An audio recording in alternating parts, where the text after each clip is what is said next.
हुजूर ने फरमाया जब मैयत को दफन करके फारिग हो जाओ तो उसकी कब्र पर खड़े रहो।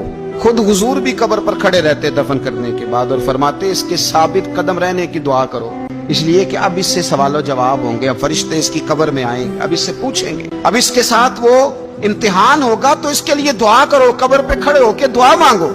एक हदीस में फरमाया कि इतनी देर दुआ मांगो, इतनी देर दुआ मांगो कि जितनी देर ऊंट ज़िबा करके खाल उतार के गोश्त बना के, ऊंट ज़िबा करना सबसे ज्यादा मुश्किल है, ऊंट ज़िबा करके खाल उतार के गोश्त बना के बांट देते हो, इतनी देर मरने वाले की कब्र पे खड़े रह के दुआ मांगा करो, क्योंकि अब फरिश्ते आएंगे, सवालो जवाब होगा। मुसन्नफ अब्दुल रज़ाक में हदीस है कि एक बंदे को सिर्फ एक कोड़ा मारा गया था कब्र में, तो उसकी सारी कब्र में आग भड़क उठी। तो पूछता है कि ये एक कोड़ा मुझे क्यों मारा गया? तो उन्होंने कहा एक वजह तो ये थी कि तू पाकी पलीदी का ख्याल नहीं करता था, और दूसरी वजह ये थी कि एक दफा एक मजलूम ने तुझसे कहा था मेरी मदद कर, और तू मदद करने पे कादिर था, तेरे अंदर हिम्मत थी, और तू उसकी मदद के लिए तैयार नहीं हुआ। वो हमारा मशहूर फिक्र है ना कि सानू की लगे पराई लड़ाई पुराई आग नू असी घर क्यों ले आइए। तो वो जो हमारा खास मामला है ना कि किसी की मदद नहीं करनी, वो हमें खराब करती है, हमारे हालात बिगड़ जाते हैं। मदद करने पे कादिर होते हैं पर किसी मजलूम की मदद, एक कोड़ा लगा तो पूरी कब्र में आग भड़क उठी।